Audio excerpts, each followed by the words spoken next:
إنما يخشى الله من عباده العلماء. بسم اللہ الرحمن الرحیم. السلام علیکم ورحمۃ اللہ وبرکاتہ. دوستو، امید ہے کہ آپ سب خیر و عافیت سے ہوں گے. میرے عزیز ساتھیوں، آج آپ حضرات کی خدمت میں دو بڑے مشہور واقعے اور ان کے حقیقت پیش کر رہا ہوں. اس ویڈیو کو دھیان اور توجہ سے دیکھیں، انشاءاللہ بہت فائدہ ہوگا.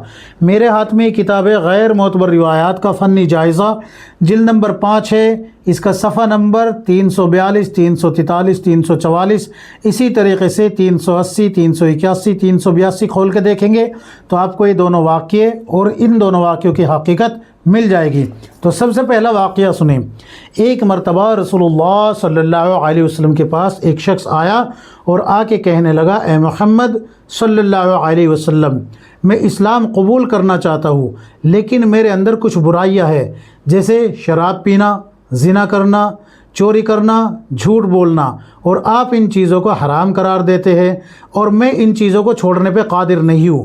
اگر آپ کہیں تو میں ان میں سے صرف ایک برائی چھوڑ سکتا ہوں اور اسلام قبول کر سکتا ہوں. تو رسول اللہ صلی اللہ علیہ وسلم نے فرمایا کہ تم جھوٹ بولنا چھوڑ دو اور اسلام قبول کر لو. چنانچہ یہ رسول اللہ صلی اللہ علیہ وسلم سے وعدہ کر لیتا ہے کہ میں اب جھوٹ نہیں بولوں گا اور کلمہ پڑھ کے مسلمان ہو جاتا ہے. جب یہ رسول اللہ صلی اللہ علیہ وسلم کے پاس سے جاتا ہے اسلام قبول کر کے، تو اس کے سامنے شراب پیش کی جاتی ہے. تو یہ شخص شراب کو دیکھ کے کہتا ہے کہ میں شراب نہیں پی سکتا. پوچھنے والے پوچھتے ہیں کیوں؟ تو یہ جواب دیتا ہے کہ میں نے رسول اللہ صلی اللہ علیہ وسلم سے وعدہ کیا ہے کہ میں جھوٹ نہیں بولوں گا.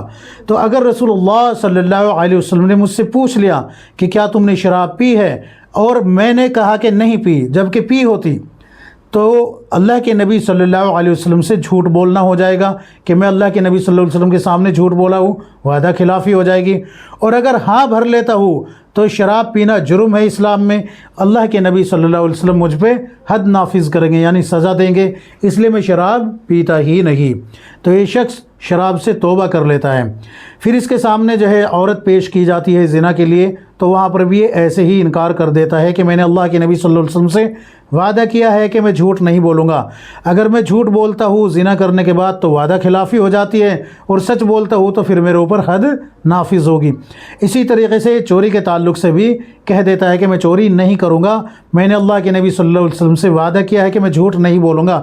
اگر جھوٹ بولتا ہوں تو وعدہ خلافی ہو جائے گی، اور اگر چوری کرتا ہوں اور سچ بولتا ہوں تو پھر جو ہے مجھے سزا دی جائے گی، میرا ہاتھ کاٹا جائے گا، اس لیے میں چوری بھی نہیں کرتا. تو کچھ دنوں بعد یہ رسول اللہ صلی اللہ علیہ وسلم کے پاس تشریف لے جاتا ہے اور جا کے کہتا ہے، یا رسول اللہ، آپ کے بتائے ہوئے ایک عمل کی وجہ سے میرے اندر کی تمام برائیاں ختم ہو گئی. آپ نے کہا تھا کہ جھوٹ نہیں بولنا، میں نے جھوٹ بولنا چھوڑ دیا تو میرے اندر کی باقی برائی بھی نکل گئی. اس طریقے سے اس کو آپ حضرات نے سنا بھی ہوگا، بیان کیا جاتا ہے. کیا ہے اس واقعے کی حقیقت؟ انہی الفاظ کے ساتھ تلاش بسیار کے باوجود یہ روایت، یہ واقعہ سندن تاحال کہیں بھی نہیں ملا، کہیں بھی یہ واقعہ نہیں ملا، اس کو بیان نہ کیا جائے.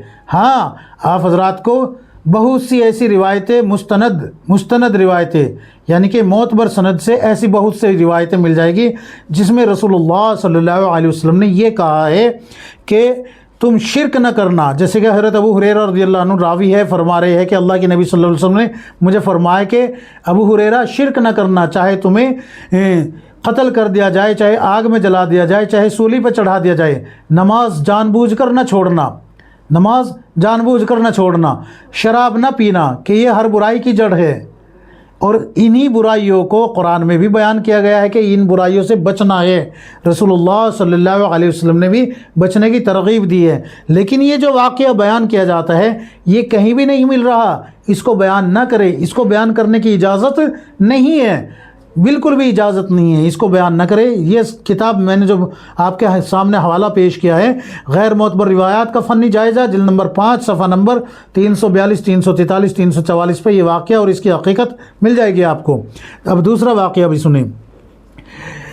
اللہ تبارک و تعالیٰ نے ایک مرتبہ ملک الموت یعنی حضرت اسرائیل علیہ السلام سے یہ پوچھا، اے اسرائیل، کیا تجھے کبھی کسی کی روح نکالتے ہوئے کسی پر رحم آیا ہے؟ تو اللہ تبارک و تعالیٰ کو حضرت اسرائیل علیہ السلام کہتے ہیں اے میرے پروردگار 2 مرتبہ مجھے کسی کی روح نکالتے ہوئے رحم آیا ہے۔ اللہ تبارک و تعالیٰ سب کچھ جاننے کے باوجود بھی پوچھتا ہے کس کس پہ؟ تو حضرت اسرائیل کہتے ہیں کہ اے میرے پروردگار ایک کشتی ٹوٹ گئی تھی اور اس ٹوٹی ہوئی کشتی کے تختے پہ دریا کے اندر ایک عورت بیٹھی ہوئی تھی اور وہ اپنے بچے کو دودھ پلا رہی تھی۔ اے میرے اللہ، اے میرے پروردگار، اس وقت تو نے مجھے حکم دیا تھا کہ جاؤ جا کے اس عورت کی روح قبض کر لو، اس عورت کی روح نکال لو۔ تو جب میں وہاں پہنچا تو اس عورت کی روح نکالتے وقت مجھے اس بچے پہ رحم آیا تھا کہ اب اس کا کیا بنے گا، تو اے میرے اللہ ایک بار تو اس وقت جو ہے مجھے رحم آیا ہے اس بچے پہ۔ اللہ تبارک و تعالیٰ پوچھتا ہے پھر دوسری مرتبہ کس پہ رحم آیا؟ حالانکہ اللہ تو جانتا ہے۔ تو ملک الموت یہ کہتا ہے کہ یا اللہ، اے میرے پروردگار، اے میرے مولا، مجھے ایک مرتبہ اس وقت جو ہے اس شخص پہ رحم آیا جو شداد تھا، اس نے جنت بنوائی تھی، وہ جنت کو دیکھ نہیں پایا، دیکھنے ہی والا تھا کہ آپ نے مجھے حکم دے دیا کہ اس کی روح قبض کر لو، اس کی روح نکال لو۔ چنانچہ میں اس وقت جو ہے مجھے رحم آیا تھا اور میں یہ چاہ رہا تھا کہ اللہ تبارک و تعالیٰ اگر اس کو چند لمحے، چند گھڑی اور جو ہے موقع دے دے تو یہ اپنی بنوائی ہوئی جنت کو بھی دیکھ لیتا۔ اس وقت مجھے رحم آیا ہے۔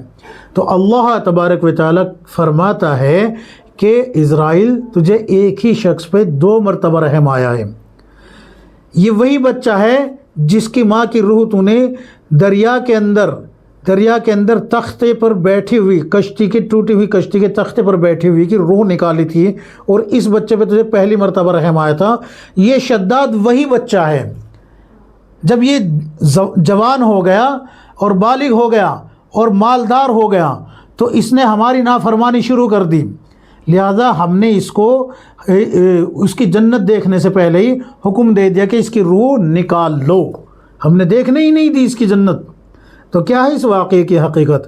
شداد کی جنت کے تعلق سے میں مستقل ایک ویڈیو آپ حضرات کے سامنے پہلے پیش کر چکا ہوں، آپ اس ویڈیو کو دیکھ لیجئے۔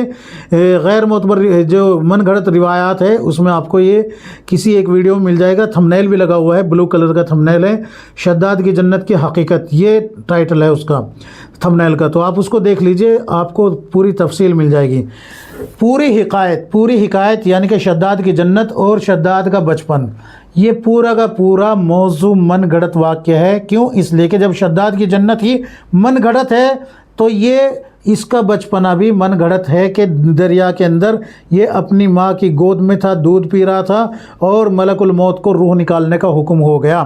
تو یہ پورا واقعہ من گھڑت ہے۔